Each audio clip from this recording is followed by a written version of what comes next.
There are predators in nature that don't hunt with claws or brute force. They hunt with vibrant colors, sweet nectar, or by weaving silk traps that feel comfortable right up until the moment they become impossible to escape. When we talk about narcissism, pop culture has taught us to look for the bad boy, the arrogant, loud man who yells and breaks things. But there is another side to this pathology, a side that is more subtle, socially acceptable, and because of that, devastatingly dangerous. I'm talking about the narcissistic woman. Maybe you clicked on this video because you feel a deep sense of confusion. Maybe this woman is your mother, your sister, your best friend, or your partner, and the world outside says she's a saint. The world says she's self-sacrificing, that she's sweet, that she's the best person ever.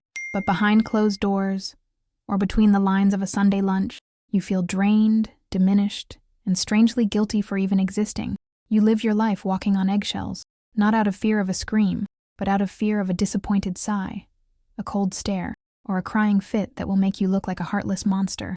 The narcissistic woman masters the art of using gender stereotypes, nurturing, fragility, motherhood, loyal friendship, as impenetrable shields for abuse. In this video, we are going to remove that mask. We're going to understand the dynamics of love, control, and coldness that define this personality. If you feel like you're going crazy because the reality you're living doesn't match the reality she sells to the world, stay with me. We are going to validate every one of your suspicions through 7 unmistakable signs. My name is Lauren Mitchell. My purpose with this channel is to show you that the problem was never you, and more importantly, that you are not alone. Before we get into the signs, we need to understand the ground where this battle takes place. The narcissistic woman operates predominantly through what we call relational aggression. While the stereotypical narcissist uses direct intimidation, she uses social and emotional manipulation. Her power lies in plausible deniability. If a man punches a table, it's clear aggression. If a narcissistic woman forgets to invite you to an important event and then says, "Oh, honey, I thought you'd be too tired to come. I did it to protect you," that is aggression. Masked as care. Do you see the difference? Her action excluded and hurt you, but her narrative frames her as the protector. And if you complain, you're the ungrateful one. You're the crazy one. You're the difficult one. She builds her identity around being necessary. She needs to be the matriarch, who solves everything, the friend who knows everything, or the wife who carries the weight of the world on her shoulders. But this sacrifice isn't altruism.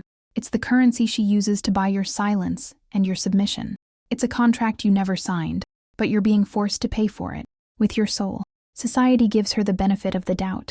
A mother is a mother. She only wants what's best for you. Women are more emotional. She knows this. She counts on it.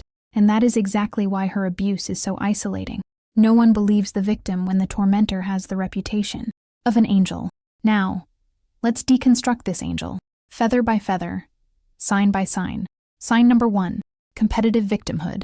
The first sign is the most disorienting. Narcissism, at its core, is a failure in self-esteem regulation. The narcissistic woman needs to be the center. But unlike the grandiose type who wants to be the center by being the best, she often seeks to be the center by being the one who feels the most. We call this competitive victimhood. Imagine you go to her with difficult news. You had a terrible day at work, or you're sick. You're looking for comfort, for someone to listen. Her response starts with fake empathy, and within seconds, turns the spotlight back to her. "Oh, it's terrible that you have a migraine. That reminds me of the time I had that migraine that blinded me for 3 days and nobody helped me. I had to go to the hospital all by myself." Suddenly, your pain has become a footnote in her Greek tragedy. If you're happy, she competes too. If you're getting married, she's more stressed about her dress than you are about the ceremony. If you got promoted, she laments how her life has stagnated because she sacrificed too much for others. She cannot stand for you to be the protagonist, neither in joy nor in sorrow. Her fragility is a weapon. She uses illnesses, real or exaggerated, emotional crises, and frayed nerves to ensure everyone around her is orbiting her needs. You can never be doing poorly, because she will always be doing worse. And trying to express your needs around her feels like an act of selfishness. Sign number 2, intrusion disguised as care. Here we enter the control phase. The female narcissist is a master at violating boundaries under the pretext of love and intimacy. She doesn't invade your privacy. She is worried about you. She doesn't control your finances. She is helping you not spend money the wrong way. She doesn't criticize how you raise your kids. She is giving experienced grandma auntie advice. This sign is disguised intrusion. It is the Trojan horse of abuse. You say you don't want her coming into your house unannounced. She shows up with soup and says, "I made this with so much love. I figured you'd be hungry.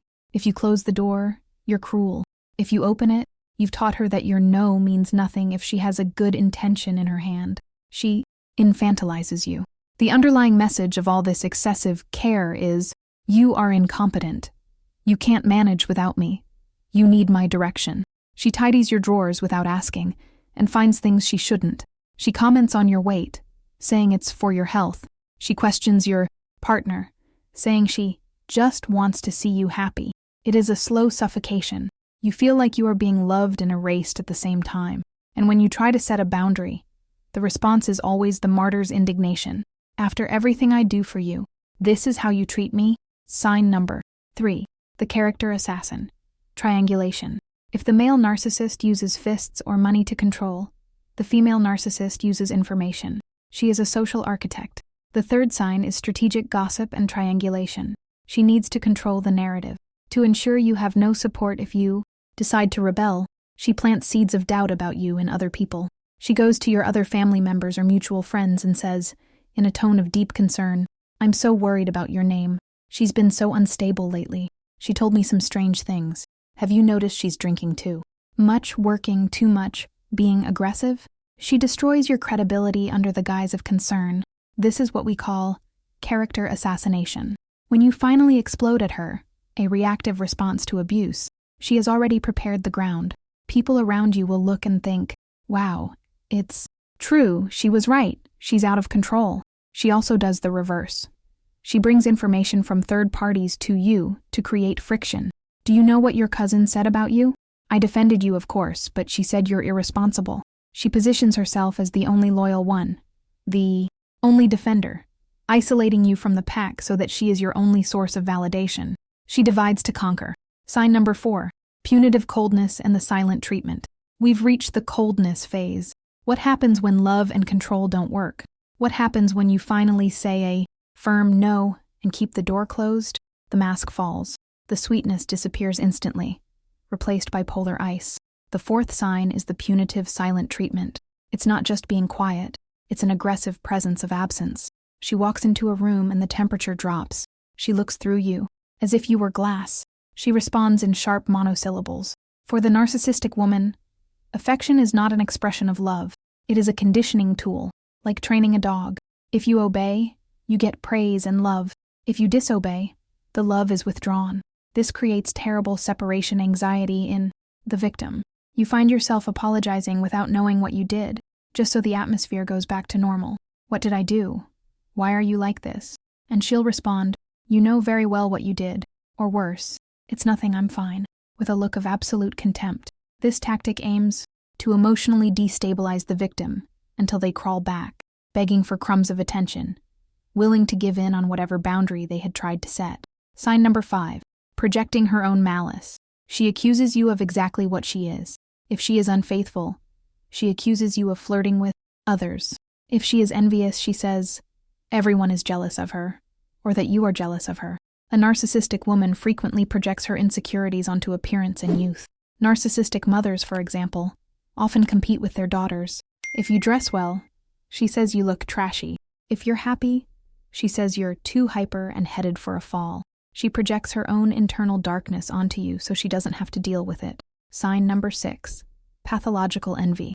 Deep down, she feels an immense void. When she sees you shine, whether because of your beauty, your professional success, or simply your capacity to feel genuine joy and empathy, she feels hatred, but she can't show hatred openly.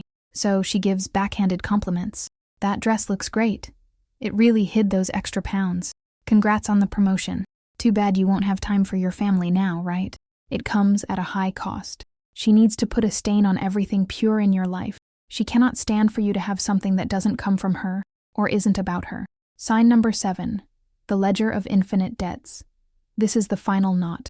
Everything a narcissistic woman does is tallied up. Nothing is free. If she took care of you when you were sick 10 years ago, She will pull that card out today. After everything I've done, I gave up my career for you. I lent you that money. She creates an unpayable debt. No matter how much you give back, how much you care, or how much you pay, the balance never hits zero. The goal of this debt isn't to be paid. It's to keep you chained by guilt and obligation forever. Take a deep breath now. If you recognized yourself in these signs, you're likely feeling a weight in your chest, but also a light turning on in your mind. The feeling of going crazy wasn't madness. It was the natural reaction of a sane person to an insane environment. The key to breaking free from the narcissistic woman's web, whether she's a mother, partner, or friend, is understanding that you will never be able to fill her void. You will never be good enough to clear the debt, because the debt is a fiction created to control you.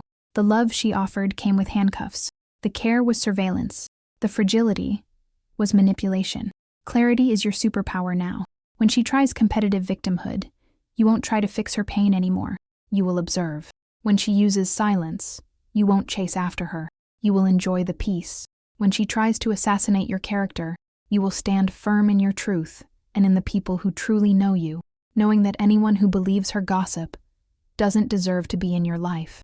Don't expect her to change. Don't expect a sincere apology. That will never come. Healing comes from you stopping going to the dry well expecting to find water. You have the right to be the protagonist of your own life.